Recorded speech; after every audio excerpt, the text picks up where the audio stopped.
And our word for today on this memorial of St. Cecilia, Virgin and Martyr on this Friday, November the 22nd, our word for today is sweet.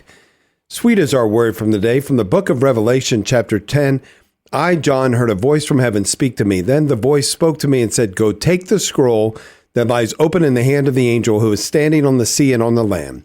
So I went up to the angel and told him to give me the small scroll. He said to me, "Take and swallow it.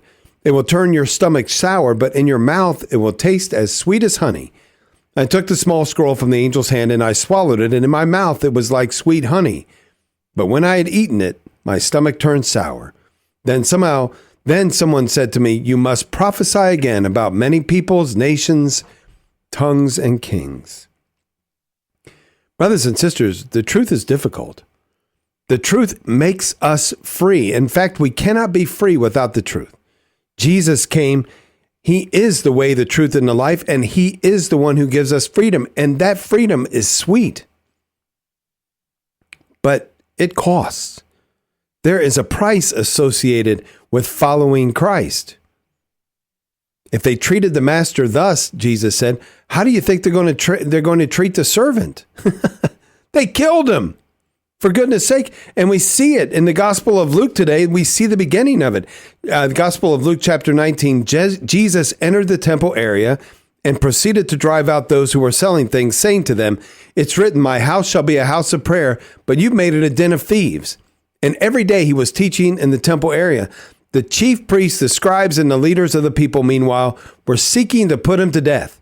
But they could find no way to accomplish their purpose because all the people were hanging on all of his words.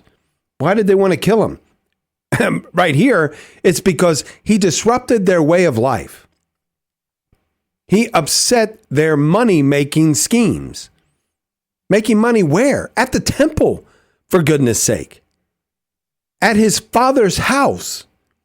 And he went and he tore everything up. And he said, "Don't do this anymore." And you know what? It ran the people off, and their way of doing things was absolutely interrupted. And what did they want to do? They wanted to kill him.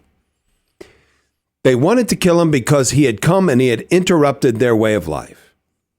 And we think, oh my goodness, how horrible are they? Brother, sister, I am that. When the Lord wants me to do a thing and I refuse to do it, what he's actually saying to me is, put that thing to death that you might live. Get it away from yourself. Turn those tables over. Cause the destruction of that thing because I can't be where that thing is. So a death has to happen each and every time the Lord God calls us into a more intimate place with him. A kind of death happens in some other part of our life that makes us available in a deeper way to him. And so it's tough. Yes, the freedom, the message, the salvific message is sweet, but it's hard. And it can be at times very, very difficult. Responsorial Psalm, Psalm 119, "How sweet to my taste is your promise. How sweet to my palate are your promises. Sweeter than honey to my mouth. Your decrees are my inheritance forever.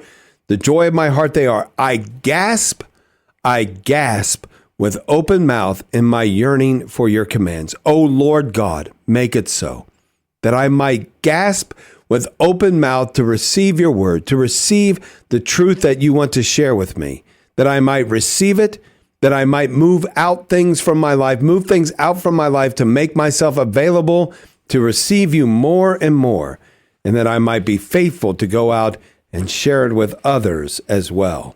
Sweet, our word for today.